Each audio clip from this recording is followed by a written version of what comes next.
araw. So, Sir BJ is here again. So, ituloy na natin yung lessons natin nung nakaraan.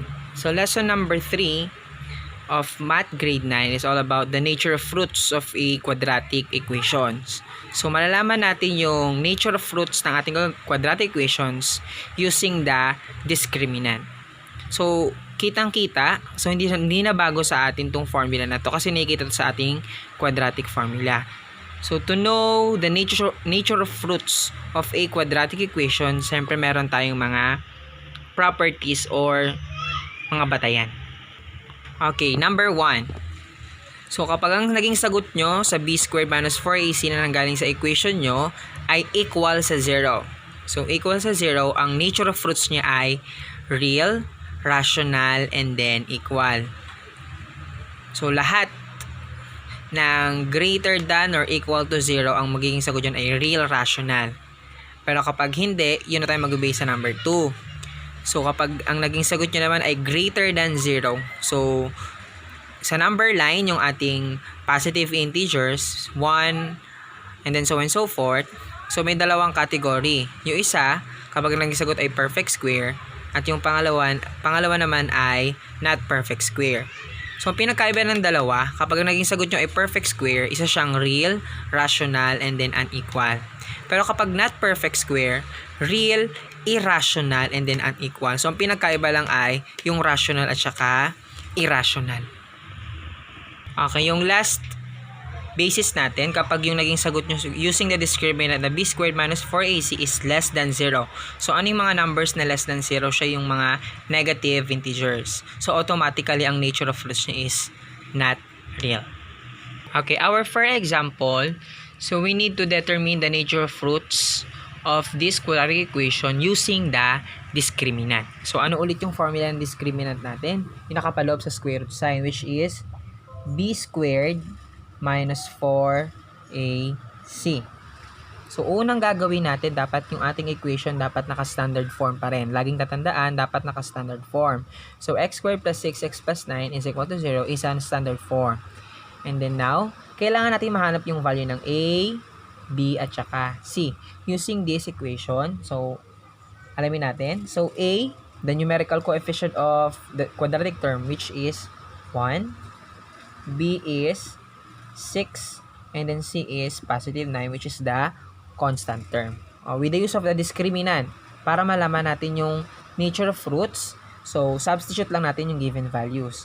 So, yung B natin is 6, so 6 squared minus 4 multiplied by the value of A, which is 1, and then the value of C, which is 9. So, simplify. So, 36. So, 6 times 6 is equal to 36. Multiply by itself pag exponent. Laging tatandaan. Minus. So, positive. Negative times positive is negative. Times positive is equal to negative. So, 4 times 1 is 4. Times 9 is 36. So, now, 36 minus 36 is equal to 0. So, saan siya papasok ang nature of roots natin? So, ang nature of roots ng ating sagot using the discriminant 0 naging sagot, ibig sabihin siya ay yung una nating property, yung una nating basis. So, isa siyang real, isa siyang rational, at the same time, isa siyang equal sa 0.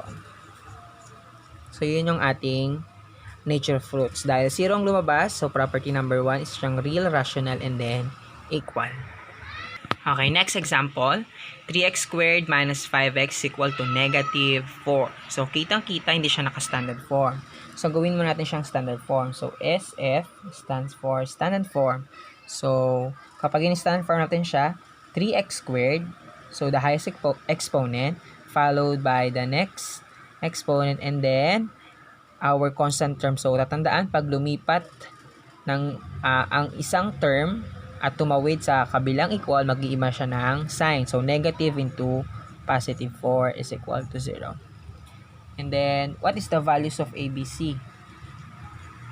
A, so A natin is 3, which is this. B is equal to negative 5. The numerical coefficient of the linear term, and then C, the constant term, which is 4. Okay, using the formula for the discriminant, in determining the nature of roots of a quadratic equation.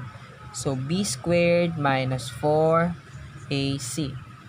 And then now, substitute natin. So, b natin is negative 5. Lagi natin nandaan yung sign. Squared minus 4. Value of a is 3. And then value of c is 4. Okay, negative 5 squared is equal to 25.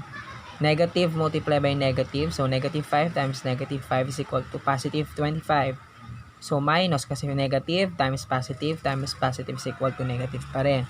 So, 4 times 4 is 16 times 3 is 48.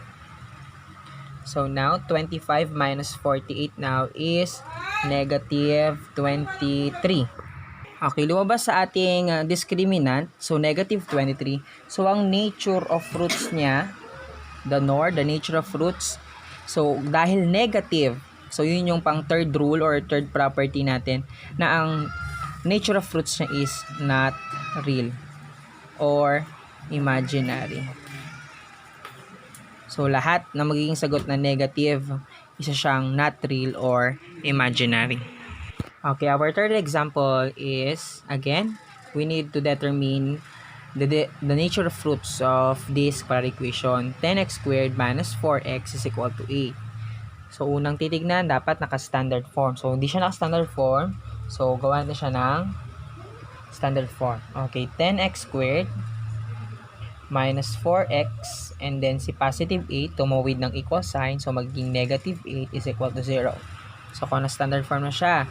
And then now, we need to find the values of a, b, and c. So, a natin, which is 10.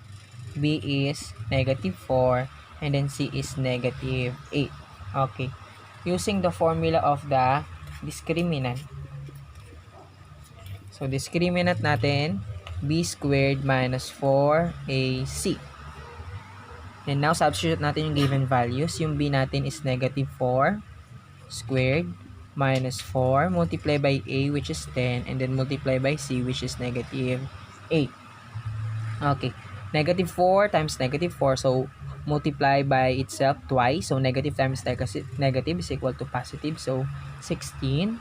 So, negative multiplied by positive, negative times negative equal to positive. So, 4 times 10 is 40 times 8 is 320. So, 16 plus 320 is 336. Okay. So, ang discriminant na lumabas ay greater than 0. So, greater than 0. So, ang kanyang nor or the nature of fruits is real. So, may dalawa tayong category, di ba? Real or irrational. Kapag real, perfect square. Kapag irrational, yun yung not perfect square. So, isa siyang not perfect square. So, irrational and then unequal. Okay. Our last example is 2x squared minus 10x plus 8 is equal to 0. So, kitang-kita naka-standard form siya. Quadratic term, linear term, and then the constant term. And then, pag naka-standard form, syempre, hanapin na natin yung ating values ng A, B, and C. A natin is 2, B is negative 10, and then C is positive 8. Okay, using the formula of the discriminant.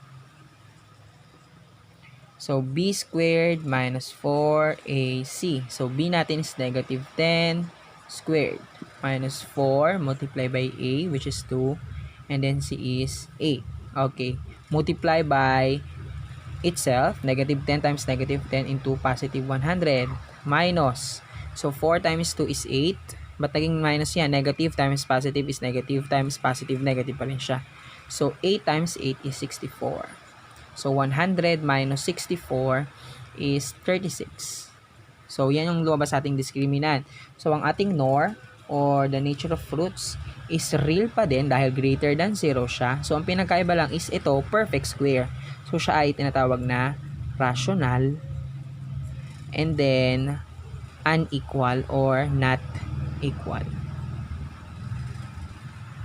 Ayan. Ayan, para malaman natin yung nature of fruits, lagi natin tatandaan yung ating formula ng discriminant, which is b squared minus 4ac. And then yung tatlo nating rules or tatlo nating properties. Yung una, kapag equal sa 0 yung naging sagot, real, rational, and equal. Kapag greater than 0, lahat siya ay real, pero may dalawang category. Yung una ay perfect square at sa isa ay not perfect square. Kapag perfect square, real, rational, and unequal. Kapag irrational, yung not perfect square, yung real, irrational, and then unequal. And then last part is when the answer is negative, so automatically ang sagot doon ng roots noon, ang nature of roots is not the real or imaginary. So sana may natutunan kayo ngayong araw, and then in-next na natin after nito is the sum and then the product of a quadratic equation. The sum and the product of the roots of a quadratic equation. So maraming salamat. Don't forget to like and subscribe to my channel. Thank you.